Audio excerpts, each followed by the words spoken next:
Assalamualaikum warahmatullahi wabarakatuh. Vlog kali ini saya akan menceritakan tentang cerita rakyat Indonesia yang berjudul Lutung Kasarung. Pada zaman dahulu kala hidup seorang putri bernama Purbasari. Dia merupakan anak bungsu dari Prabu Tapa Agung yang merupakan raja kerajaan Pasir Batang.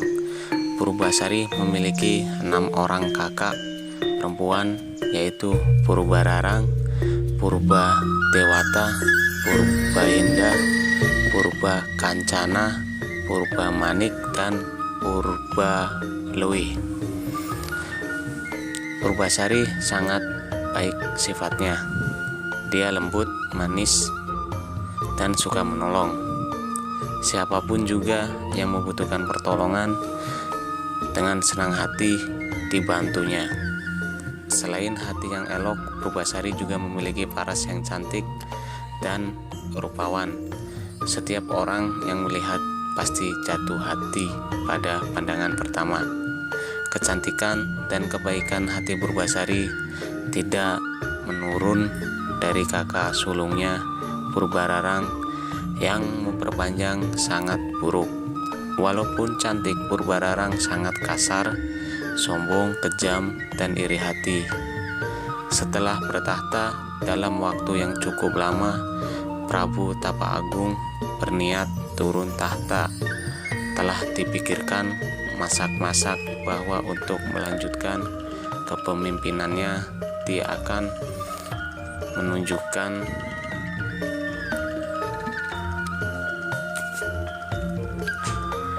Sang Prabu telah mengamati selama puluhan tahun bahwa Purbasari adalah sosok yang paling pantas menggantikannya, bukan Purbararang, walaupun Purbararang adalah anak sulungnya.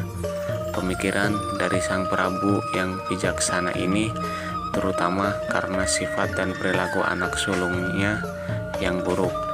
Prabu Tapa Agung khawatir jika Purbararang menjadi raja, maka ketentraman dan kedamaian kehidupan rakyat akan terganggu dan bahkan menjadi rusak akibat kepemimpinan Purbararang yang dimiliki sifat sangat buruk itu.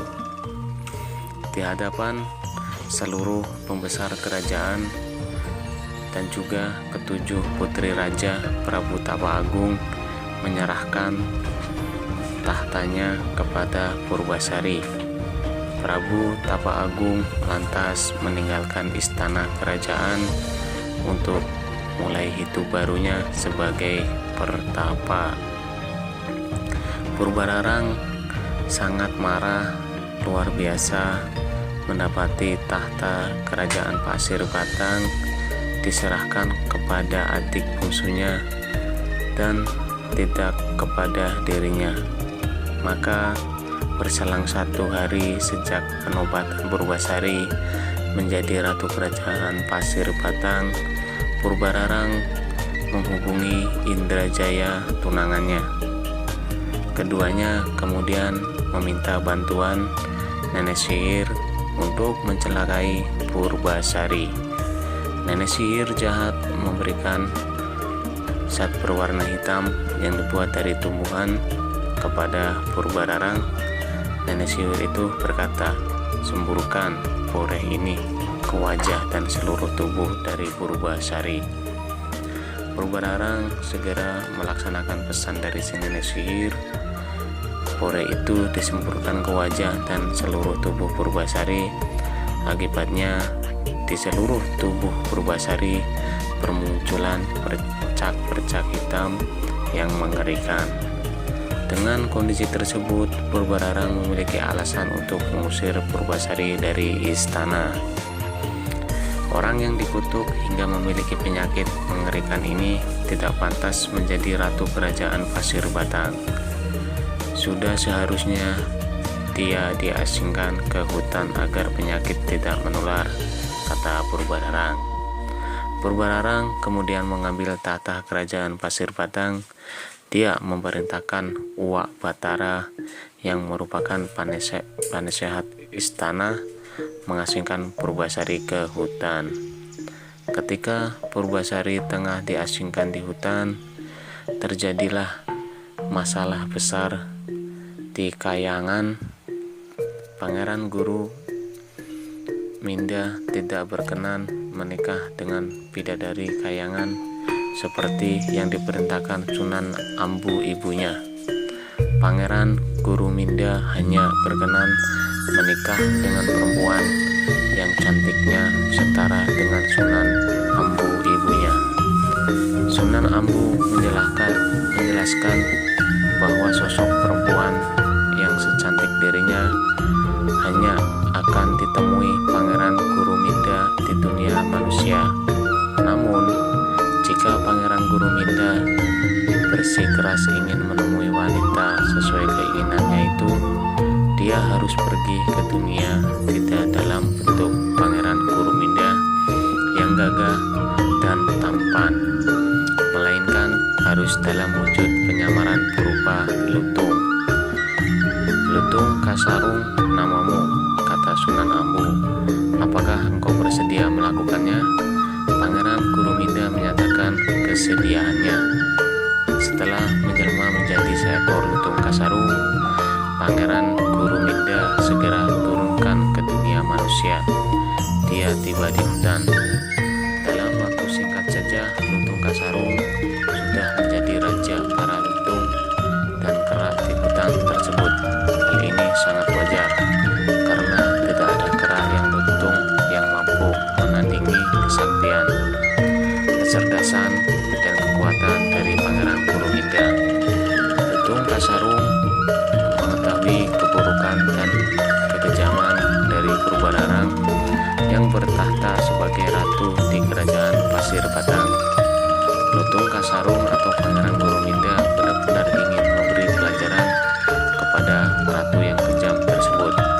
Maka, ketika mendengar rencana Purbalarang menjadi hewan korban di hutan, Lutung Kasarung membiarkan dirinya ditangkap oleh orang-orang suruhan Purbalarang. Sebelum dijadikan hewan korban, Lutung Kasarung tiba mengamuk dan menimbulkan kerusakan di istana Pasir Batang. Yang berniat menangkapnya dibuat tidak berdaya. Kalang kabut semua yang berniat meringkusnya. Lutung Kasarung sepertinya menunjukkan permusuhan dengan semua prajurit kerajaan Pasir Batang. Melihat kondisi prajurit yang terus mendesak, Purbalarang meminta Wak Barata untuk menjinakkan Lutung Kasarung. Anehnya, saat Wak Batara maju ke medan laga, Lutung Kasarung seperti tidak berniat menyakiti Wak Batara. Bahkan saat Wak Batara menangkapnya, Lutung Kasarung tidak melawan. Purbalarang segera meminta Wak Batara membuang Lutung Kasarung ke hutan, di mana Purbasari diasingkan. Dia menghendaki Purbasari tewas dimaksa Lutung Kasarung yang dianggapnya sebagai hewan buas. Wak Batara lengser membawa Lutung Kasarung ke hutan, di mana Purbasari diasingkan. Wak Batara lengser yakni bahwa Lutung Kasarung bukanlah hewan biasa. Oleh karena itu, memberikan pesan kepada Lutung Kasarung saat mereka bertemu Purbasari, "Lutung putri yang saat ini ada di depanmu adalah putri dari Prabu Tapa Agung. Dia adalah putri yang baik hati dan seharusnya menjadi ratu kerajaan Pasir Batang." Lutung Kasarung menganggukkan kepala, tanda mengerti. Maka sejak itu Lutung Kasarung menjadi penjaga sekaligus menjadi sahabat dekat Purbasari. Dengan hadirnya Lutung Kasarung di sisinya membuat kesedihan Purbasari perlahan sirna. Dia mendapatkan sahabat yang menghibur dan melindunginya untuk memenuhi kebutuhan sehari-hari. Lutung Kasarung memerintahkan para kera untuk membawa makanan dan buah-buahan untuk Purbasari. Kelembutan hati yang baik, sifat yang baik membuat Lutung Kasarung semakin lama kepada Purbasari semakin sayang. Sedangkan sikap tanggung jawab, kepemimpinan, dan kecerdasan dari Lutung Kasarung membuat Purbasari menjadi jatuh cinta. Semakin lama mereka merasa tidak dapat dipisahkan lagi. Tanpa diketahui Purbasari, Lutung Kasarung memohon kepada ibundanya Sunan Ambu untuk dibuatkan taman yang indah dengan tempat pemandian untuk Purbasari. Sunan Ambu lantas memerintahkan para dewa dan para bidadari turun ke bumi untuk mewujudkan keinginan dari putranya. Para dewa dan bidadari membuatkan taman dan tempat mandinya yang indah untuk Purbasari. Pancuran terbuat dari emas murni, dinding lantai dari batu alam, air telaga mengalir berasal dari telaga kecil yang murni dan bersih. Para dewa dan bidadari menyebut taman yang indah itu Jamban Salaka. Pakaian itu sangat indah dan lembut, terbuat dari awan yang lembut dengan hiasan batu-batu permata dari dalam lautan. Tidak ada pakaian di dunia ini yang mampu menandingi keindahan pakaian Purbasari. Pada saat melihat telaga dan pancuran yang indah, Purbasari segera berniat mandi dan bersihkan diri. Saat itulah boreh kutukan yang menempel di wajah dan tubuh perlahan sirna. Kecantikannya telah kembali. Lutung Kasarung yang melihat hal tersebut menjadi terperangah, tidak menyangka orang yang selama ini disayangi ternyata wanita yang sangat cantik dan mempesona. Bahkan kecantikan Purbasari dapat mengalahkan kecantikan dari Sunan Ambu. Lutung Kasarung dan Purbasari sangat senang dengan keadaannya. Walaupun Purbasari telah kembali ke wujud yang cantik rupawan, kasih sayang Purbasari terhadap Lutung Kasarung tidak berkurang, malah bisa dikatakan semakin bertambah. Kabar mengenai kembalinya kecantikan Purbasari didengar oleh Purbararang. Purbararang tidak percaya dengan berita ini. Dia masih percaya diri karena tahu bahwa boreh yang disemburkan kepada Purbasari mengandung kutukan yang sangat jahat dan kuat. Purbararang lantas mengajak tunangannya untuk melihat kebenaran. Betapa kagetnya dia melihat Purbasari telah kembali ke sosok yang cantik. Purbasari terlihat semakin mempesona dan berbalutan pakaian dari para bidadari. Purbararang khawatir telah kembalinya kecantikan adik Purbasari akan mengancam tahta yang saat ini dikuasai. Dia pun memutar otak mencari cara untuk kembali menyingkirkan adiknya tersebut. Bahkan kali ini dia berniat menyingkirkan Purbasari untuk selama-lamanya. Purbararang lantas menantang Purbasari untuk beradu panjang rambut. Katanya, jika rambutku lebih panjang dibandingkan rambut Purbasari, maka leher Purbasari harus dipenggal al-kujuk kerajaan. Purbararang menelan kekecewaan yang besar setelah terbukti rambutnya yang seperti kalah panjang dengan rambut Purbasari yang sepanjang tumit. Purbararang sangat malu mendapati kekalahannya. Purbararang mengungkapkan tantangan baru untuk Purbasari. Tidak tanggung-tanggung tantangan ini diucapkan di depan seluruh masyarakat kerajaan Pasir Batang. Purbararang berkata, "Jika wajah tunanganmu lebih tampan dibandingkan wajah tunanganku, tahta Pasir Batang akan kuserahkan padamu. Namun jika sebaliknya, maka engkau hendaklah merelakan lehermu dipenggal al-kujuk kerajaan." Purbasari paham dia tidak akan mampu menang pada tantangan kali ini. Namun cintanya kepada Lutung Kasarung membuatnya tegar. Dia menggenggam tangan Lutung Kasarung. "Aku mencintaimu dan ingin engkau menjadi suamiku," ucap kepada Lutung Kasarung.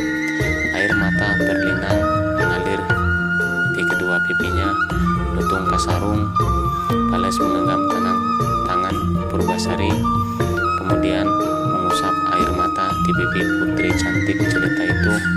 Purbararang tertawa, "Hahaha, monyet hitam itu tunanganmu?" "Ya," jawab Purbasari lantang dan mantap. Sebelum Purbararang memerintahkan Albojo untuk memenggal Purbasari, Lutung Kasarung tiba-tiba duduk bersila dengan mata terpejam. Mulutnya terlihat komat-kamit. Tiba-tiba asap tebal menyelimuti tubuh Lutung Kasarung.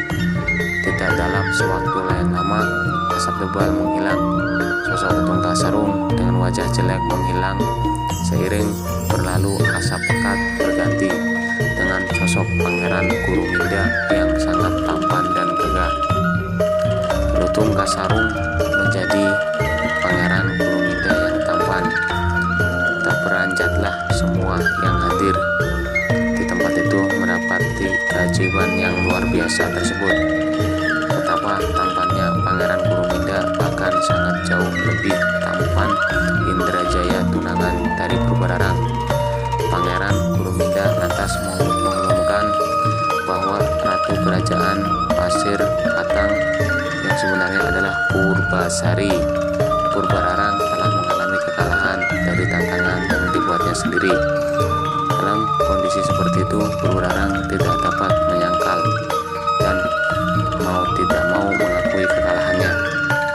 Tidak ada lagi yang dapati di perbuatannya selain menyerahkan tahta kerajaan Pasir Batang kepada adiknya Purbasari. Sejak saat itu Purbasari kembali bertahta sebagai ratu.